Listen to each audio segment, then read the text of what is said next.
Mic check, 1 2 1 2. Hi, I'm Georgette Pierre, and you're listening to Black and Nuanced Podcast, dispelling the ideas that all Black people are monoliths, because we're not. My guests and I bring our varying perspectives to pop culture, relationships, and things we go through that we can't always name.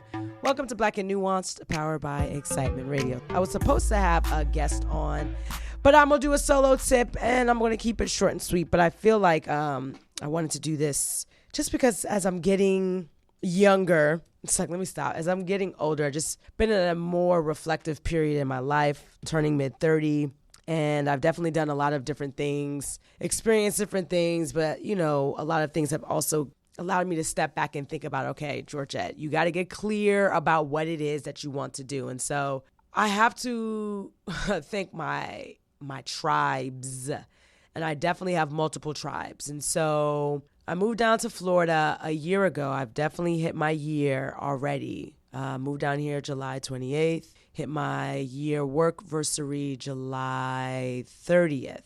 And, you know, there were some bumpy roads coming down here, right? Like I don't necessarily have an affinity for living in the South. And as much as everyone talks about, oh, it's Florida, Miami is not the South. I'm like, yeah, but Florida is still the South, regardless of how you want to chop it up. You know, I grew up in the suburbs in Northern Virginia, and then I lived in my beloved New York for 7.5 years before taking a different leap. And I knew for sure, I was like, man, you know, I've been on this pursuit of being talent. So I did college radio for several years, and I knocked on the door of commercial radio right out. But because it didn't happen the way I saw it happening, because I wanted it to happen in New York, the number one market for radio, I was like, fuck it, I'm going to go to TV because I want to do TV hosting and all that other stuff. And so got into TV, knocked on the door of working at a major media company in New York City, and I end up on and off freelancing for them for about 6+ years, and it just opened up a world that I didn't know existed. And it definitely is a bigger world than just being a radio personality for me, at least for what my energy and brain can contain. And so worked in TV production, but over that time I also got the urge to want to create my own. And so I created Dear Georgette, a relationship themed web series, and I did 2 seasons of that. And so I took the experience from TV production and flipped it, submitted it to a few film festivals, I was screened at selected to screen at NYC Web Fest. Shout out to the woman that started that. And then I also screened at the Hollywood Black Film Festival, and I was like, what? So I had a few people come out, and that was a great experience. Fast forward, before I left last year, I was like, man, I want to take a stab at some other things. So I left Dear Georgette alone, created this interview series that I filmed back in September 2017 in LA called Georgette After Dark. And then I was supposed to release it, and I only had 3 pilot episodes. And I was like, man, I really want to do my own late night talk show. So that was the whole inspiration behind Georgette After Dark. 2018, I wrote and took a stab at my first scripted series. Not going to give you the name of that yet because it's not even edited yet. The editor and I bumped heads, parted ways. So now it's sitting in the ether, but I'm really excited to get my hands on that project and edit it. Nonetheless, the point that I'm making is I really, really end up getting a knack for TV, creating, content producing. I was in my, everyone would say like I was in my bag or whatever. I just was in my element. You couldn't tell me anything. Like I just really love being in control from beginning to end and just really seeing the process, right? Like being a part of different things. When I worked at the media companies and the networks I worked for, I was like, man, this is everything. So I got to a place I was just like, man, after all these trips, I was going back and forth to LA. I was really bi-coastal, staying on my favorite hotel, the London. I mean, this opulent lifestyle, but I wasn't happy. And so I took a leap, and I was like, man, if it was funny, and maybe as I go back and think about it, I was just like, was I hearing things, or was I like hearing things that I wanted to hear, or was I really hearing the answer that I was looking for? And so I said, man, if there was anything that I would want to do and that there was no hesitation, what would it be? And it was like radio. I was like, okay, let me try radio, right? Because that was the one thing, commercial radio at least, that was the one thing that I did not go after wholeheartedly. So fast forward, I landed the radio station that I wanted, urban station, down in South Florida or Miami, Fort Lauderdale area. And I came down as a part-time talent, still part-time, as the local element for this morning show. And so I was like, okay, I don't know what this entails, but let me just try it. And so I'm really buttoned up, very meticulous, attention to detail, super organized, and I'm used to that. being the process of a company that I work for. So it was a big adjustment coming down here because it was the complete opposite. Just the culture was completely different, not what I thought it was going to be. And I definitely had my gripes, mentally, emotionally, and I had my gripes. It didn't even take me long to have my gripes. And so I was like, okay, Georgette, so you got to push through some things, work through some things, do this, do that, and I had my coworker, a couple of them, but one of them that I met first to thank because he was always in my ear, pushing me. I mean, points where I was like, I'm at 0, and I was at 0 several times, right? Tears of frustration, everything. And he was just like, don't be at 0, pop, pop, pop. Okay, cool. So I had a couple other coworkers that were always looking out for me and just really helping me get through the challenges that I was facing, because I was just like, I've never been at a place, ever worked somewhere where I questioned my ability on what I am good at doing. And due to, different personalities, everyone's not going to necessarily look at you the same way that you look at yourself or other people have looked at you in the past in your workforce. So finally got to a place where I was just like, I have everyone's opinion. I know who I am. I know what I'm capable of doing. Other stuff started popping up. And so some stuff started happening internally with the company, with my position. And I wasn't really approached or had the courtesy of being approached about it. And I just felt like things were handled in a funky way.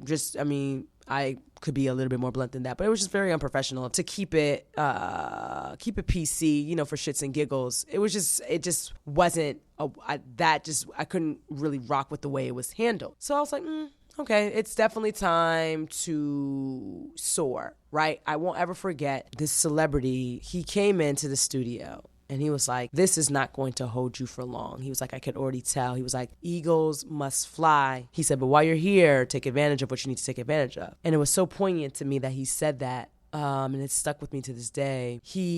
I don't know if I was giving off wavelengths of different things, but he just caught on quickly. And I'm appreciative of him for that, because the fact that he was just like, this is not going to hold you. I know that. And sure enough, it did not hold me, because I started planting seeds. And I started planting seeds back in New York, right? That's where I felt comfy. That's where the creative energy is for what I want to do. That's not knocking Florida, but, there's certain things. I tell anybody that I've talked to down here, I said, listen, if you want to do certain things, you need to get out of where you are and where you're accustomed being in order to see what else is out there. And so I came and got what I asked for. I got what I feel like I came to get. I wanted to speak the language of commercial radio, and I'm able to speak that language, right? Like, I know what systems they use. And when I used to apply to commercial radio gigs, I didn't know what your Vox Pro was. I didn't know what wide orbit is. And I'm just like, I use this shit every day now. So at least 6 days a week. So I know what it is. And so, I had to turn a lot of things on its head, even though it took me a year. And my birthday approaching, by the time y'all hear this, my birthday will be in 2 days, August 16th. Leo season, baby. We're the most obnoxious season. I don't care. Or Zodiac, but I don't care when it's our season. We're so obnoxious, but I love it. And reminder that our president is a Leo. Barack Obama, our forever president. So anywho, I started planting seeds, and I started getting very clear, y'all, about where I wanted to go next. So I was like, the move I make does not need to be in retaliation to the possibility of my position being eliminated. It couldn't be in retaliation to that. So I started thinking more and more. I was like, man, Georgia, like, what is it that gives you so much joy? Like, you got radio out of your system. And I was just like, man, I feel like I know what my purpose is now, right? I really want to continue to build a bridge, an empire I told myself I wanted to build, where I was able to give access to Black voices, Black creators. And then I really started honing it in. I was just like, turn that up a notch. I want to be able to contribute content around the Black experience, or tell content, or, create around the Black experience, and really assist these companies with diversity and inclusion when it comes to content, right? Because we know a lot of these platforms that we are subscribed to, your Hulu's, your Netflix, all these types of things, Amazon, like there can never not be enough Black creators, content creators, Black writers, Black crew, you know, working on these shows, that is the theme of the Black experience. So anywho, I just kind of wanted to reflect because I'm turning 35 and I was just like, it is time to really get clear about what it is that I want to do and where I want to be. And I know New York is my base, and that's where I at least want to continue to have my base and be open to other opportunities and things that are out there. So for anyone that's ever struggled with where they are or them wanting to move on to the next thing, you just got to act and not be afraid about what's going to be on the other side. And listen, like I said, like I took the leap. I took an $80,000 pay cut. I came down to South Florida. I was on commercial radio, you know, and it's been an interesting ride nonetheless. But the people that I've met and was able to form relationships with, that wouldn't have happened if I didn't come down here. So I am beyond grateful for that. And so, yeah, I don't have much else to say. I just really want to reflect as my birthday's coming up and just grateful to be here, you know, to make it another year around the sun, creator willing, God willing. You know, so yeah, man, just don't be afraid. And the unknown sometimes is the best place to be, even though I didn't feel that way a couple of months ago. So I have my special guest co-host. He decided to show up, y'all. I found him. I have Mr. Comedian and radio personality extraordinaire. You do some other shit too, Kier. I have Kier Spates, a.k.a. Junior, from the Steve Harvey Morning Show. How we gonna do it? I like it. Yo. I like it. Talk to them and then talk back to me. I like that. Yes. This is what we do. You do some other shit, Kier. Thank you. Appreciate it. Glad to know. Well, because I remember you told me you did stuff for TV with Steve's show, and I was like, I'm not going to. Hey, I got 20 jobs. You do? I don't care. I got a lot of jobs. Yes, well, tell them a little bit about them. You cannot work for Mr. Harvey and have one job. No, you cannot. Oh, you get that multiple streams of income, honey. Yeah, you have to do it. You know, I was doing radio, TV, and waiting tables. I had to have another street. You had to do something. I wasn't even good at waiting tables. I was already tired. But the fact about it is, you can't have one job. Wait, I have a job. If you were doing TV and radio, why did you need the... Do you want scrambled or do you just want over easy? How you want the shit? Right, because if I'm in radio and TV, I wouldn't go to a restaurant job unless it wasn't making you money at the time. Man, I never worked in a restaurant. Girl, I'll just be... Oh, you just have to have another job. Yeah, you just have to... Yeah, that's what you do. Yes. You have to have another job. Okay, so you also a comedian extraordinaire. I met you, because funny story, we met through Ricky Smiley. That's Frat, but you popped up on his yacht. Yeah. So he invited us to go to Bimini, Bahamas back in June. We pulled up. I was anal, because I was like, oh, Ricky ain't leaving me. No, because I know how he is about his time. Right. He ain't leaving me, and your ass popped up as well. Some other people got left, though, and they had to meet us there. But you popped up, and you were just like, what were you like? What was your first thought when you hopped on his boat? First thought was, why am I doing this? Because I couldn't find the boat. I ain't never been on a boat. So they have an address for boats. I don't know the system. I walked out. They said, go to, what was it? B something. Yeah, like they have docks where they're, at the marina. Yeah, well, I didn't know you had to look for the letter. So I was at 225 at every other place I was supposed to be on the other side. So I finally find this yacht, and then I'm sitting there saying to myself, man, I don't even want to go, because I have been, I was walking up to people's boats, and they was like, no, this ain't it. But the fact that's one thing about yachting, is that people are so nice. Yeah. If this was houses, I'd have been shot. I've been walking up to people's boats, said, excuse me, is Mr. Smiley on the boat? Them people would have shot me. If this was my neighborhood, they would have done me. Cause I knock on people's house that early in the morning. So people like, where you at? I said, man, I don't know. Somebody can find me. But I finally got over there, man, and it was one of the greatest things I had ever experienced. He just opened my eyes to something. It's another way of living. Oh, yeah. It's another way of doing life. Yeah. It was really cool. I'm talking about, I didn't even know you could even drive to another country on the boat. You said to a little country on the back. Yeah, we driving, like we really going, like we really just, we driving over to another country. We're not doing regular people stuff. We actually leaving the United States and then driving to another country. Right. Which was cool. Right. I learned a lot. Yeah. But that was great. That's great fun. Yeah, no, it was. I mean, he was really big on just showing people what's possible for them, and I. Man, he was.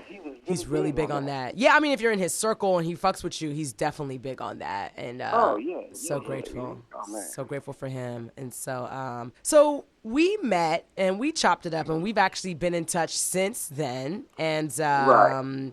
but you know, you and him came up in like being a comedian. Like, what made you want to be a comedian? And I ain't had no choice, Georgette. what do you mean you had no choice? I wasn't good at nothing else. Oh my gosh. Wasn't good at nothing else. I just want to be able to do it. I wasn't good at nothing else. All I could do was either run or talk trash. Them the two things I was good at. And since I wasn't fast as I thought I was, and some other people who were faster than me, that was out. Football was out. You know, so I just said, hey, I'm going to try this thing. You know, the funny thing about this story is, though, the way I got into this business was absolutely ridiculous because I told my family I'm going to start telling jokes for a living, and I can't tell you the number of people that were on the floor. I'm talking about my mama, daddy, my sister. It was no support. It was absolutely none. Wow. You know, I'm talking about they told neighbors, they told everybody. When my grandmother found out, Lord rest her soul, when she found out that I was going to be a comedian, I had never felt so stupid in my life. Because I'm talking about when we go over to my grandma's house for Sunday dinner, and I be walking up the sidewalk, and you can see me. They had that screen door that's open, so you can they can see you coming into the yard. They see you walking up this long sidewalk. If I tell you, my aunts, uncles, everybody was on the floor. Here come Mr. Comedian. Oh my God, they went to throwing flowers. They was tickled to death about telling jokes. They was saying shit like knock knock. They was shit! Like we're like legit making fun of you. Yeah, they were legitimately. Yes, they were really. I mean, because their plan for me was not the one I wanted. They wanted me to be something that I was not going to be. I just did. I didn't want to be that. I never had any desire to be an engineer. I never did. I never wanted to be that. Right. I didn't have any desire to. But it was pleasing them. But at one point in time, it just came to where it's like, you know what? That ain't what I want to do. Right. That's not. And so I just took a stance and said, hey, listen. I'm going to go ahead and slang these jokes. I'm going to try to make this work, and then something else, I'll go back to school. And they was like, why are you throwing your life away? And that's what I looked at it. But we was watching Martin. What you mean? Look at what he doing. Why I can't do that? That's what I want to do. And they never saw me doing that. They never even gave it a shot. Wow. And by the way, this is actually like technically not an interview, but I felt like you didn't really give them much about your background, so I had to pull that shit out of you, Kier. Oh, well, you did a great job then. Yeah, well, shit, I didn't even know. It's not. Because, like, these aren't even the topics. We're going to get to them, but, like, no, I think they should hear your story because the other thing is not to get in your bag and not to put your money out there, but now you're making some decent-ass money telling jokes. I'll tell you this much. Hey, let's not. Hey, wait a minute now. I just said decent-ass money. Yeah. Lord knows. I praise God. Right. Because I'm curious, like, what are your family members? Praise God for fans that love you and want to see you talk. Thank you, Lord. Right. And so fast forward, what does your family say now? They want a piece of the pie? Oh, do they? Oh. they feel like you owe them. They feel like you owe them. Oh, my God. Oh, you ain't going to believe the stuff they ask for now. Oh, my God. Oh, I bet. Food shopping. Oh. He said, you can't believe the stuff they ask for now. Oh, surgery? Oh. New cars, I'm sure, material things. Oh, girl. That's light work. They want bigger stuff than that, huh? Oh my gosh, they not afraid to ask. That's pretty. So basically, it runs the gamut. It doesn't matter if they want it and they don't. Yeah. I can't call nobody and say come see me. No, you have to buy the ticket. Oh wow. Oh, they ain't come. No, no. Now she try to act like it ain't a major deal. Oh, it's a major deal, Mom. Oh, yes, it is. Well, because that could have made or that could have made or broken you, right? Like you could have not pursued the path of being a comedian, and then that opened up doors for you to work with Steve Harvey on his morning show and other opportunities, right? I'm assuming whatever kept you going kept you going. It's just the love of the business. I mean, it's just the love of the craft. That kept me me going. I remember seeing this interview one time Bernie Mac did. It was absolutely true. And I was at a point to where it was absolutely sad. I mean, I was in a position where I couldn't do it hard, but I was enjoying what I was doing. I just couldn't monetize. Really had trouble. But he said, man, if you just keep doing it and you do it for the love, the money will come. It'll come. If you just do what you love to do, the money will come. And he was absolutely correct. I didn't even worry about that. I'm tell you something. When I first started, I was making $20,000 a year telling jokes. Mm-hmm. I had made that for 4, 5 years. See, there's so many aspects because I couldn't have a family. I didn't want to have a family because I couldn't support them. Right. Because I was out here doing this. There was so many other things. I couldn't do a lot of different things. But I was out here for the love. It was honest money. I wasn't doing anything I wasn't supposed to be doing, but it was struggling. Don't no woman want no man that make $20,000 a year. I don't give a damn who they are. You can sit up here and lie if you want to. Right. You're a hard-working man. No. I mean, no. You got some truth behind. We'll make it together. No, you're not. If we were 21 doing this starting at 21, it's different when you get older. I was like 25. Yeah. I was doing and then I guess that depends. Yeah, and then Mr. Harvey comes into my life and things just went haywire. I mean, it was finally, my first radio contract was like $70,000 a year. Right. It was $70,000 a year. Light work. Could you? I couldn't believe it. I was like, what? I know at the end of the year I'm going to have $70,000. And what? Yeah. Then I was telling Joe, and then I was on tour with Mr. Harvey too. Man, I cleared $100,000. You couldn't even talk to me. Oh, I went home for Christmas with an attitude. I gave everybody their gifts and sat in a corner chair. That is funny. He said, I went home with an attitude because you started making all that money and they didn't believe me. I made over $100,000. Right. It was like I couldn't, and that was the crazy part because, like I said, it actually worked out. I was actually walking in what I was supposed to be doing. I didn't even know. I was like, golly, this stuff really works. Mm-hmm. Like it does. It does. If you just be true to the craft, be true to what you're doing, the money will come. That was something that I haven't worried about that, and it has gone up ever since. But I don't have to worry about that. The avenues and the things that I get to do is unbelievable, man. I mean, I get to do things in life that people will never, ever get to experience. Or get close to. Yeah, no, I think about that sometimes. They won't even walk in. They don't even. Who the hell else out here, go ever do a podcast? They don't even think like that. Right. They don't even have that. And where did you grow up? Houston, Texas. Greatest city in the world. You said what city in the world? Greatest city in the world. I don't know. I've never lived there. I'm not going to make any commentary though. Well then don't then. Okay. And that, folks, is how you pull shit out of people. Kier, look at that. Yeah, well, you did that. I did that. I try. I do a little shot. Stuff on back. I ain't know you that long. Go ahead. Go with your podcast. Go ahead. Well, no, because the one thing I was going to transition into was, okay, so yes, you're making all this money, you're doing amazing things, but what are some of the vices that also come along with this career? Do you vape? Do you smoke? Do you smoke cigars, cigarettes, weed? I smoke cigars. And that's it? Yeah. Are you a vapor? I drink. You drink? No. Well, we know you drink, honey. Yeah, I drank my Hennessy. Yes. Ooh. I drank Hennessy. Well, I'm on my downtime, yes. Do you feel like things have gotten, do you think there's been certain points in your career where things have gotten excessive? Excessive? Yeah, like where you just, it was just too much? When I'm working and stuff, I don't do any of that when I'm working. Yeah. I just, when I'm doing shows and stuff, nah. But on my downtime, yeah, because, your time is taken. Like that's the trade-off. You gonna be gone. I'm gonna miss some important moments in other friends' lives. Stuff like that. Like all my college roommates, stuff like that. We've been together since we was 18 years old. They had major moments. Marriages, all that. Yeah. Yeah, they got married. They got kids. I mean, kids be like 7, 8 years old, and I'm meeting them for the first time. Mm-hmm. And they be asking me questions like, "How you know my dad?" Or "How you know?" Yeah, I'd be like, "Man, I've been knowing your dad before you was even here." They be like, "That's not possible," because I've known. I was like, "Hey, man." I'm going to be arguing with a 7-year-old. Hey, man, let me tell you something. Me and your daddy the same damn age. I don't know why. What am I arguing with you for? Come get this little baby. I just met him. And he act just like you.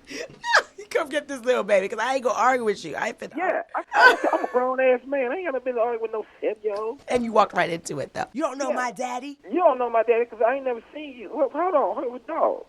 Before you even thought of, I knew your daddy. That is so funny. But and then like one of my friends, he was just down here in L.A. His son is going to Pepperdine University, which is up in Malibu. Yep. And I just met him for the first time. He's 18. Shit. So I mean, that's that's the only part I regret is that these dudes have been with me since day one. But do you regret? Because regret is a strong word. Because the thing is, like, if you regret, that means what if everything that got you to the point to miss those moments was taken away or never happened? Would you regret it then? I don't know if you would. Yeah.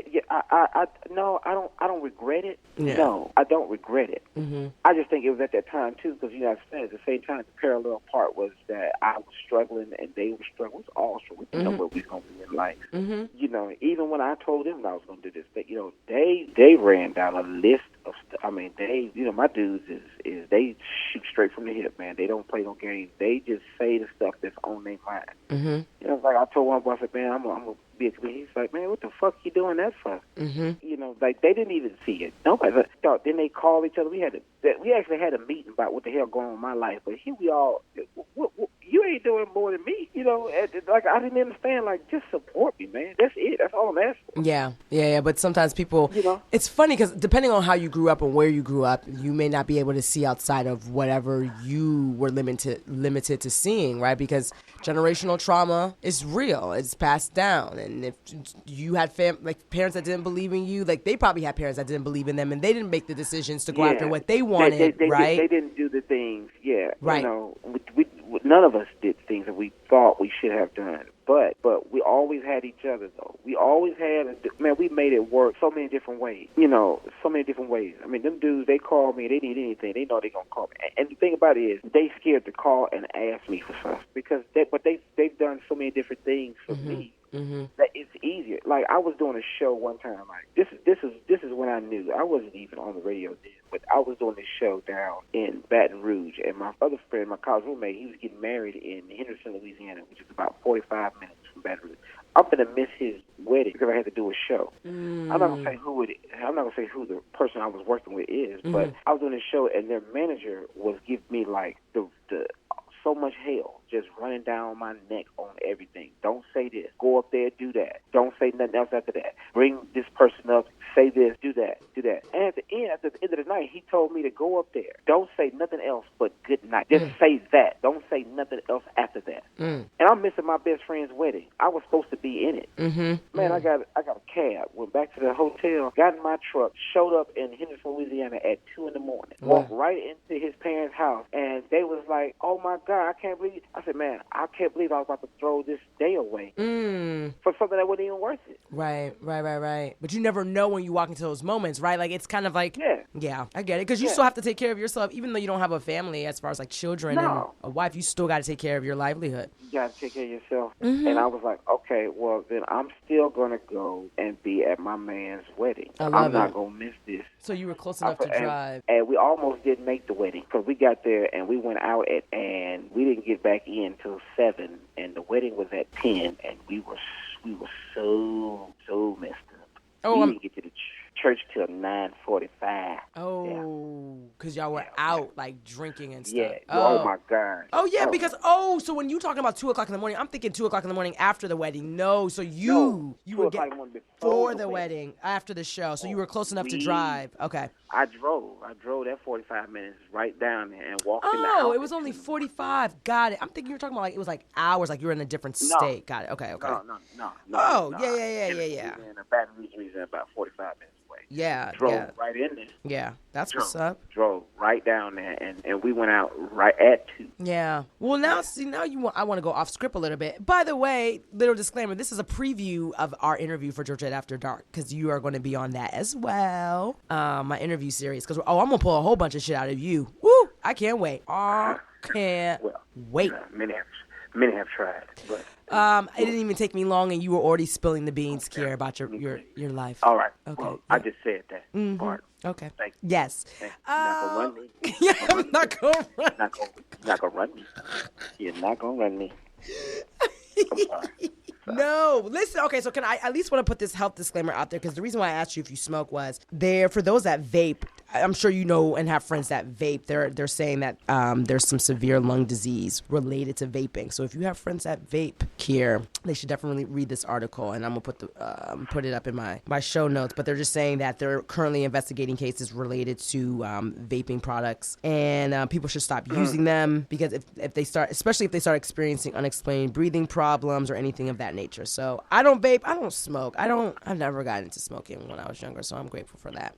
But transitioning into something else that made me think about like where you are now, right? Like, so you may not call yourself a celebrity, but people know who you are. You make good money off of your career. Have you ever been concerned about the conversations you have with people, things that are actually in physical representation, like a text message or phone calls or anything like that? Like, are you ever concerned about like, shit, these motherfuckers got a text message from me that can read this and they could do this? Like, have you ever crossed that path in your career? Yeah. There was a person that I was into an exchange with about. What does that mean? A conversation? Yeah, text message exchange. Oh, okay. Not even text message. It was social media. Social media. Okay. And I was going, they would say something about a situation that was going on that involved Mr. Harvey, and and they were talking to me about it, and they wanted me to say this. So they kept trying to get me to say something. But I wouldn't say it. We just would exchange it. But the fact that when he posted it and saying, look, I'm in a conversation with Junior and the whole nine, I knew then. I was like, this is too much. This don't even make no sense. I literally was I didn't say anything bad, but the fact that you're going to post my messages back to you publicly. Yep. And I was saying to myself, okay, well, that's out. And then that's the whole thing about this whole thing is you can't really speak your mind. Mm-hmm. Like I'll give you an instance, like my best friend when he passed last year. He worked for me. We had been friends since we were 16 years old, and he worked for me the whole nine, and he died in Atlanta. I found him in the hospital room and the whole nine. And one of his family members had reached out to me. But at that time, I wasn't answering the phone, because it was so much going on. He just died. And it was his first cousin. And man, his first cousin sent me a message. And this thing, you get blamed for stuff that is not. I didn't cause him to die. I didn't ask him to leave. I gave him a job. I was trying to better his life. He lived with me. We had a system going. I was trying to help the brother get back on his feet. Right. He's my best friend, but no, he's 16. I was mad at the fact he didn't tell me he was homeless. So I brought him back to California to work for me. Yep. And then I get a message from one of his relatives, his first cousin, talking about, don't post no pictures, don't do this, don't do that, don't do this, telling me all of this stuff now. Now, well, hold on, bro. Hold on. I've been knowing this brother 24 years. I've never heard him mention your name. Wow. Matter of fact, when Brian needed help, where was you? When Brian needed money, he didn't call you. When Brian needed a job, he didn't ask you for nothing. You can't, I can't, what I had originally typed, and I'm just going to say this on your podcast, what I had originally typed was, bitch, fuck you. Fuck you talking to? You can't tell me what to put on my goddamn page. That's what I originally wanted to say, right, and there would have been no, yeah. I said, yeah, since we playing Who Loved Brian so much, where the fuck was you when Brian needed ... Where was you when Brian needed ... I've never heard your name in 24 years. Right. Eek. And I sent that. I was about to send that, and my team was like, you can't send that. Right. Nope. Or what do you mean? You can. You just have to deal with the consequences that come behind that type of stuff. It's like we're not gonna let you do that. You can't send that. Right. I said, well, that's what I want to say, and that's when I realized it got real.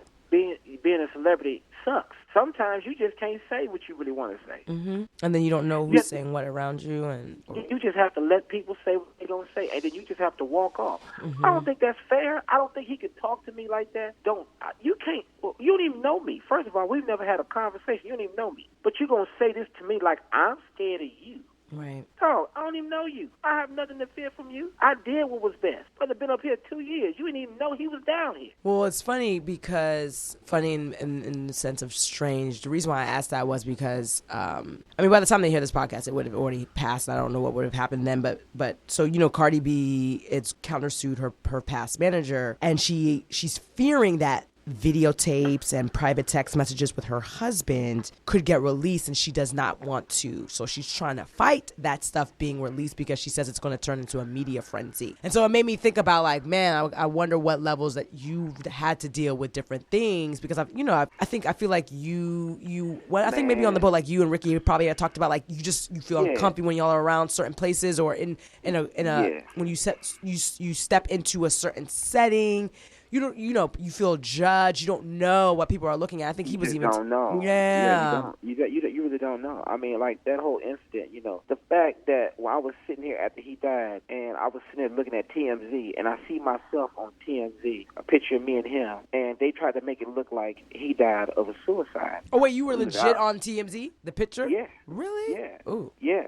And I'm sitting there looking at this story, and I don't know who from that hotel sold this story to TMZ, but it was so crazy. I'm looking at myself on TV, and I'm listening to them talk, and it's like an out of body experience. It's like that ain't what happened. Right. They made it look like he died of a suicide, and that's not what happened. Mm-hmm. He didn't die of a suicide. Yeah. They found some suspicious pills. We were out late and we was partying. No, we wasn't. Wow. We was at the cigar bar. We left the cigar bar, went back to the hotel. Dog, I see you at 12. See you at 12. We was down there working. I was down there working. We finished work. We went and had a cigar. And then after that, I didn't know the next morning I was going to wake up and he wasn't going to be here. Mm-hmm. He died from a seizure. Wow. And that was his medication. There's not suspicious pills. But it's the fact that these stories can get spin like that, though, right? But you have but in your position, you have no control over that. No, none. You gotta let it go. And then and then people gravitate to that. And then I started getting those type of messages in my inbox. I mean, I get messages all the time, but some stuff is just sometimes you just can't believe. I know why Cardi B fight. I understand why she's fighting that. Yeah. $30 million law. Like she was like, she is really going to she wants it sealed. It's not that celebrities don't enjoy their fans and stuff like that, but there's some people who push you past the point to where this ain't even about being no celebrity no more. It's just like you just trying to get into my privacy. Right. You just want to know my business. That's what you're trying to do. Yeah.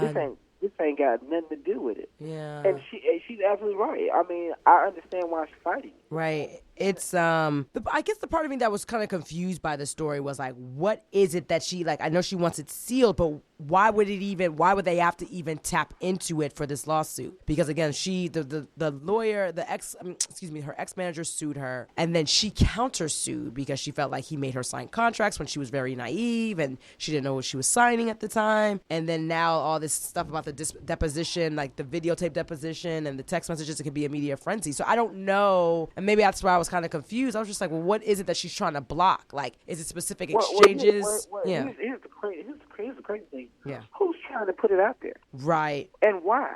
Right. Yeah, I guess, that's a good point. Yeah.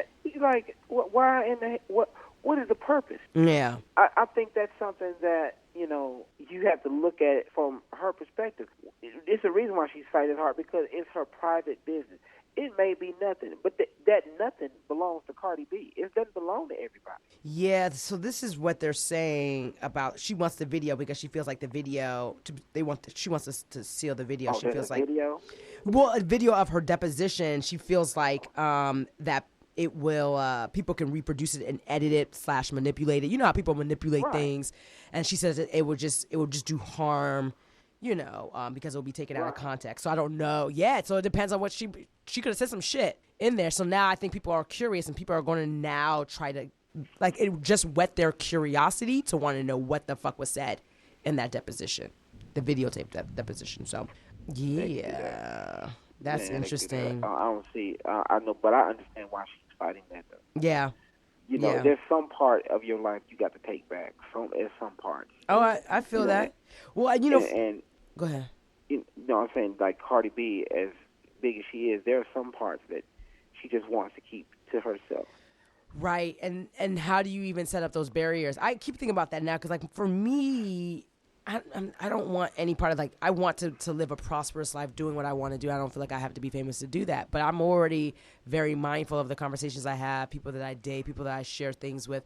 Because people just like to throw things in your face or want to use it against you. And the only way that that can die is when you take your power back or don't give it up. Like remember that whole scandal that went down with David Letterman, and he had slept with one of his staffers and he was married or engaged, but someone was blackmailing him, and when he came out and said it, the media kept it for a day, but it wasn't interesting to them the next day. They didn't keep the story. Yeah. They were not because he revealed it. Yeah, he revealed it. It died because they got to have something else to talk about. It's not even going. It's not even. It's not even going to be irrelevant in 24 hours. Right. Oh yeah, because the person that got blackmailed ended up going to jail, getting locked up, because it's like now he had no story because he thought that Letterman would have acquiesced and said, yes, that's fine, I'll give you whatever you want. Yeah. You want millions? If I had to pay somebody millions, I'm gonna just tell on myself. Right. Essentially, that's what he did. So. Yeah, and I'm still gonna have a job. So and he still had it. He did. Yeah, and then people don't really. Yeah, it didn't smear him. And nobody even brought it back up. Yep. You're you know right. Why? Because people do this all the time. David Letterman ain't the first. You think David Letterman was the first sleep with a staffer? No. He ain't the first sleep with a staffer. Ain't nobody. David Letterman ain't the first sleep with no staffer. It happens every day at Exxon, at BP, over at Google. It happens all the time. Right. But that's why nobody cared. I think maybe because but the position that he was in, right? Like, you don't know, but, he had, I'm going to say, like, sleep with a staffer. Maybe he had relations. I don't know how long they were dealing with each other, but yeah. Or maybe he slept with more. I don't remember the full story. However long it was. It was the fact that it happened. David Letterman for that? Yeah. He human just like the rest of us. It ain't going to last. What the hell you going to say? If I tell him myself, what else you going to say? Well, that was the whole point, right? Like, yeah. It was kind of like, shit. I wish somebody said, "Here, I'm gonna put this story out, and I got $3,000. Send it to me now. I want $3,000." You ain't gonna believe how fast I be on social media telling on my damn. Right, because to be honest, they can come back at it again and again and again, and so and you ain't gonna, and you can't live with that type of pressure. Yeah, no, right. That's exactly. I think that's what it comes down to. It's just more so like the headache. Like, I don't want to deal with like certain things over my lingering over my head, and you don't want to give someone that much power over you. Anyways, we do it all the time in certain situations. So, anywho, moving on to our last segment here. I call it All of the Things. Just a segment about something personal that happened in the day, week, or heavy, lighthearted. Different shit. And so I'm always thinking about different things. And so the male ego was something that came to mind. I forgot what I was reading. I'm always reading something, whether it's on Twitter or somewhere else. And so first things first, do you feel like you have insecurities do you feel like you have insecurities, and when you're dating someone, do you share, or do you feel the need to keep it to yourself? Insecurities? Mm-hmm. How I feel about insecurities. Do I have insecurities? I think every man has insecurities. Mm-hmm. And when it comes to relationships, like you said, it's about the male ego. I mean, if I'm with you, then I'm with you, and that should be it. But there are, especially today, there's so much stuff going on. Yeah, I have insecurities about when I'm dating women and stuff like that. Yeah, that's natural. It should be. Right. But do you share them, though? No, I don't. I don't share them. And maybe I should, but I don't. Yeah, why is that? Because it's just, it's just the way, the way you were brought up. My father never, it looked like a sign of weakness if you did. Uh-oh, here we go. That toxic masculinity. Yeah. And so he had a lot of insecurities. He treated them in different ways. He did it a different way. Because I have so much stuff to do all the time, I don't even think about sharing that. Or my partner may not even ask me, like, hey, what's the problem? Or I'm going to do this, go that. Yeah, go ahead. Go do that. Yeah, that's good. Because I'm doing something. So I got work to go do, so I'm going to go do that. But that's another thing. Like, my time is already taken up, and so I have to make time to do other different things. Mm-hmm. And so I don't feel like that's an even trade-off. I'm going to work, you go do something. If I got to pay for it, there you go. I still got to go do this. Yeah, but you're burying it. I think, sometimes I think if, like, you don't ever feel like if you were emotionally available or vulnerable that you would get the most out of that person as well. Like, is that not something that you think about? Yeah, all the time. I mean, I'm so glad that I'm older that I can see that when I was younger, mm-hmm. the mistakes I was making. I mean, time is the best teacher. You gonna learn. Life's gonna make you learn. You know, and I've hurt a lot of women because of some of the stuff I was doing and some of the things I had done. You know, I was just young. You just were young. You didn't know. You know, I had to find some men to teach me how to be a man. Mm. You know, if I say I'm gonna do something, then you better damn well come hell or high water do it. Right, be a man or a person of your word. Yeah, you know, and that's the first rule. I had no idea, man. I had messed up so many times, and I'm responsible for a lot of broken hearts. I caused those problems. Mm-hmm. You know, and since then I've gone back and I've apologized and I said thank you, and I said I wish it went differently. You know, and women appreciate that. They understand that. Mm-hmm. You know, well, it's our closure. You know what I mean? Like, we don't get closure a lot of times. Yeah, I'm just trying to right the wrong. Mm-hmm. Mm-hmm. You know, because I didn't know, and what they were saying at the time to me, I didn't understand, and a lot of that part that I didn't understand was there was a lot of insecurities in there. Yeah. You know, it was accusations of stuff that I was actually doing. They weren't doing. Oh, that happened to me in college. Like, I was like, why am I getting blamed for shit? And that, in turn, it was because they wanted to believe that I was doing the same shit to justify their behavior. Yeah. Mm-hmm. You know, but that's not how that goes. Right. You know, that's not how that works. But you learn. You know, you learn as you get older. You know, and as I gotten older, I had to say, you know what, I have to go back and apologize to set some people free and set myself free from a situation. Hey, you know, free. that was the biggest part was I could actually have that off of my plate.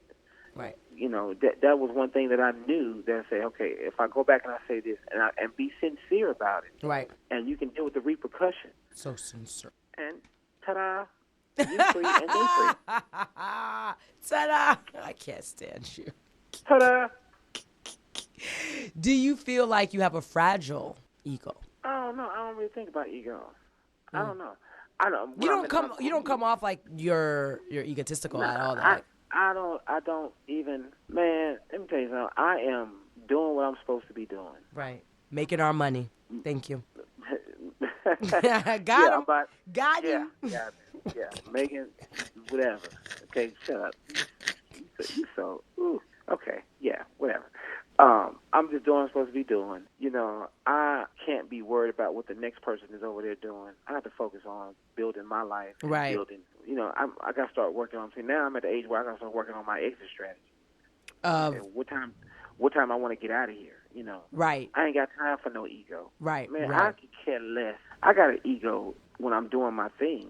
When I'm on that stage, right? I got ego about that. I got ego because my job is out here to not make people laugh, but to make your ass sit up here and throw up. I'm trying to get people to go out here and urinate on themselves in public. Oh my God! That is my job. I can't. And I take pride in doing that. I can't with you. The fact I had that a lady come to me one time. She said, "You know what? I did skeet a little bit.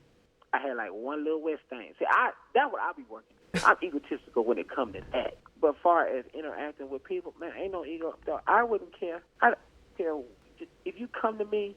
Come to me. I don't care where you at in life. I don't judge people. I've been there.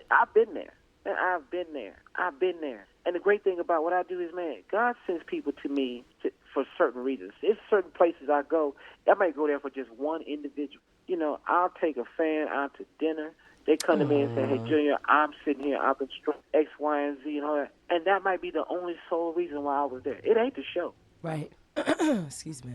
The show is just one thing, but touching people and changing people's lives is a different thing. Yeah. I love that energy. I love that perspective. Yeah, I got those vibes when we did dinner when you were down here after we came back from the Bahamas. Yeah. Your vibes were just really chill. I still keep thinking about when we were at the house. So, you know, like, everyone goes off of their experiences, and I remember it was you, Ricky's nephew, and you gave me $100. Like, so I have to tell them the story. You gave me $100 to go fucking gambling, and I was like, Kier, what am I gonna do with $100? You're like, go gamble. I was like, okay. And so I don't know how to use these slot machines, and I just didn't have the patience, and so I spent maybe Really? less than $5 of your money. Wow. And I try to give it back to you. No chance. Ooh, and you were like, what are you doing? And I was What like, are you doing?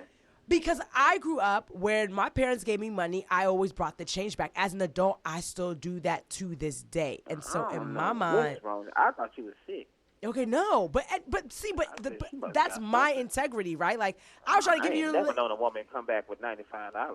What out of the $100 you gave me? And so you and the yeah. nephew were going back and forth, and y'all were looking at me, and I was just like, I was trying. You were not trying to hear any nutta reason that I had about wanting to give you your money back. Yeah, no, you wanted to go gamble. Here, you can't gamble with fire. Here, take this 100 and go see what you can make. That's the whole purpose. Yeah, I didn't. That was it. But that was for you. That was something I did for you. That was not something I needed back. Yeah, but that's not how I'm looking at it. I know, but I was trying to teach you that hey, it was the purpose was to gamble. You chose not to gamble. Not like that. Yeah, I did a couple of games, slot machines. I was like, oh, okay, I'm not gonna sit behind this shit for however long we decided to stay at the spot we went to. I was just over it. Yeah, but that was the purpose, for you to take the 100 and go turn it into 5. Right, go flip it. That's the fun part about gambling. That's why, I went to Vegas for my birthday. I tried my best, and I got to go back because they got my money. I want to try that. I definitely, but I don't know all these games and shit. Yeah.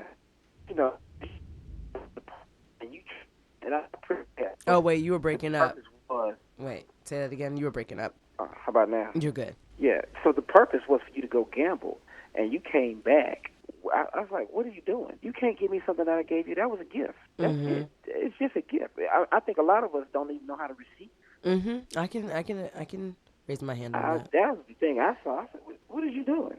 What I'm going to do with it? I'm not gambling. Yeah, but in your mind, you saw like, no, this is for gambling. In my mind, I was like, no, Negro, this is from your fucking bank account. Like, that's how I looked.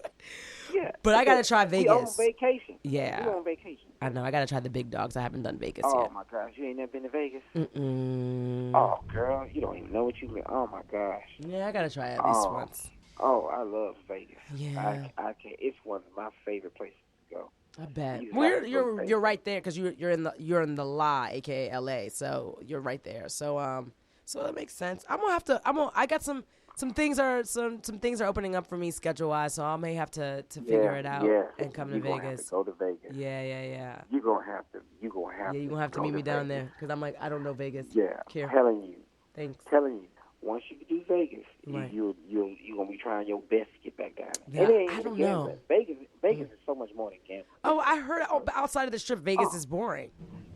Oh man, I ain't been off the strip. I don't need to go off the strip. I had a little person on my lap for 6 hours my birthday. Okay, see, I did. I can't. You only get that in Vegas, and she bought the drinks. I can't. I can't. Like I visually, and in my mind, like I see you, like probably sitting up at the bar with her and your lap. I scooped her ass up and she walked out. You only do that in Vegas. Ain't no sexual harassment in Vegas. That's the problem. See, don't say that. See, I can't. I feel like that's like a little joke. Don't even. I should not have done that, but I did. And she didn't. But she received it. Funny, she laughed and she received it, and then she found my birthday and she bought all the drinks. I'm talking about we sitting there, we damn near in a relationship. I was like 2 drinks away from saying, "Why don't you just come to the room?" I was almost there. She bought me all my drinks at the bar in Vegas. He said I was 2 drinks from asking if I heard a black man with a little white person on their lap. Oh, she was white? I can't. I'm over you. I'm so over you. Look. They gonna look. Oh, we sat over there. Oh, my gosh. She was so nice. Her name was Cindy. Cindy was so nice. I mean, we sat there. She took a little hand, rubbed side of my face and everything. I was like, girl, you better quit. She said, you want another drink? Yeah, I like another drink. She bought drinks all night long. You only do that in Vegas. That only happens in Vegas. They do that in Nashville. That don't happen in Nashville. Okay. That happens in Vegas. Oh, my gosh. You have to go. You have to see this. I'll eventually make my way out there. It's not necessarily on the top of my list. Like, it's not like, oh my gosh, I'm going to go to Vegas. That's not how I feel about Vegas. I'll tell you one thing. Once you go, it will be on top of your list. I don't know. I doubt it. People, let me tell you why I don't agree with that, and then we're going to wrap it up. The one thing I think about is everybody was like, oh, like when they found out I moved to Miami, they're like, oh my gosh, I know you're having a ball of fun. I was like, It's not New York. Yeah, see, right there. And on that note. Right there. Kier. That's it. That's the problem. It's not a problem. Thank you. Everything, New York. Thank I'm you. just trying to show you a different. I promise when you come with me, it'll be a different. Listen, I can expand. I could do whatever, but I know where I'm my energy is best suited. My base is New York. Yeah. But I don't mind traveling. My family's from the islands. I had a passport when I was born. Like, I mean, not literally speaking, but before passports were popular, Kier, I had a passport. We were out there rocking. So anyhow. Yeah. I'm grateful that I have West Indian parents because I was able to travel and it sparked an interest in wanting to travel. Because when I went to places, I thought everyone, to be honest, when I was younger, I thought everyone had a passport. And there was people like, nope, I don't have a passport. I was like, huh? No, I didn't get one until I was like 22. Oh. I was late. You already had one. I was 9 years old. I was flying to Trinidad by myself for the summer. With a passport? I had a passport to go to Trinidad. Yeah, you have to have one. But yeah, my mom sent me on the plane by myself to meet my sister at the time. May she rest in peace. And we went to Trinidad for 3 months. When I was 9, turned 10. Oh. Mm-hmm. I didn't know that. Yeah. So. Yeah, I learned something about you. Wow, look at that. Look how I pulled that out here. You didn't pull anything out of it. Thanks. I just pulled that out. I can't. He a mess. Y'all pay him no mind, but catch him on a show near you. Where are you going to be next? Next show, Tampa, Florida, September. Okay. Yeah, improv in Tampa. Okay. It's going to be great. It's going to be a nice, wonderful, hilarious time. Tampa Improv. Go get your tickets now, tampaimprov.com. Nice. Come check your boy out. And then how can they find you online? Oh, you find me online at KierSpates.com. And then also, if you would like, you can go to KiersHope.org. That's my foundation for sickle cell. And you go check that out. I didn't know that. Yes, it's a lot about me. You don't know. You've only known me for 60 days. Listen, but I pulled a lot of shit out of you in 60 days in less than 30, actually. Offline combos, though. You're one of the coolest people I've ever met. So. Oh, thank you. I will say that she is a genuine G. Right. Really thank you. What you get when you see Georgette, that's what you get. Lord knows. Leo season, baby. We're genuine people, but I do get a lot that my energy is just. I know somebody was just like, George, I just feel like I want to tell you everything. I was like, you can. Yeah. I ain't get that though. I ain't telling you everything. Don't tell you enough though. I ain't gonna tell you everything. You ain't come off that good. You ain't come off. I'm gonna tell your ass everything. I ain't never met nobody. They didn't tell me everything. My mama don't know everything. They didn't tell me everything, but they felt that comfy in my presence. Yeah, thank you. I don't know about that part. I don't believe you, but that's fine. That's fine. You're putting on for the listeners. That's okay. That's fine. No, I ain't putting on for the listeners. I'm telling the listeners, don't tell nobody nothing. Take some stuff with you. I'm not mad at that. But you told me enough. So I did. But Georgette After Dark, we're going to pull out more. And so I look forward to filming that with you. Because by the time they hear this podcast, we would have already filmed it. And then it will be a couple days before my birthday. Okay. Yeah, this is coming out next week or August 14th. So they'll hear it. And so, yeah, I'm excited. Okay. Kier, thank you. Even though you were 20 minutes late, I appreciate you. Hey, they don't need to know that. I told you what was happening. I did. Here you go. So I see why Cardi B fighting so hard. Listen. Well, because I came in, I was just like, we found him. Because I opened up the podcast saying like, hey, I was supposed to have a guest, but I don't know where he is. I said it just like that. I was like, I don't know where he is. See there? This why. I don't leave nobody hanging. If I say I'm coming, didn't I tell you I'm a man of my word? Kept coming. Well, I couldn't tell. 20 minutes, I almost left your ass because I almost left the studio. Hey. Leave me. I'd have been left before. Leave me. Oh, I would have. And I'll be like, here, I'm gone. We'll regroup when I see you in L.A. Yeah. Leave me. I've been left before. It ain't that bad. Just wait for the next ride. That's it. Okay. I got it. Take the bus down, woman. You can't leave me. You a mess. And you talking about me? I need to go to therapy because my emails. No. Yeah. These emails are something else. I like sending emails. Yeah, that's fine. Yeah. Somebody actually loves to send emails. I've never met. Yeah, that's fine. You know, I'm cut from a different cloth, Kier. Duh. Kier, Kier, let me get out of here because it is storming like crazy. Thank you so much. You're so welcome, love. Have a good one. All right, peace. Oh, shout out to Kier. He is hilarious. You got to check him out. Super, super duper, hella cool guy. So anywho, you can find me on Twitter at Georgette, first name. Instagram, Georgette Pierre. Twitter and Instagram for the podcast, Black Nuance Pod. Black, Nuanced. You could also find me on Apple Podcasts, SoundCloud, iHeartRadio, and Spotify at Black and Nuance Podcast. And then email me for any questions, comments, feedback at blacknuancedpod, NUANCED@gmail. So I am out of here, and the next time you hear from me, I will be back in New York.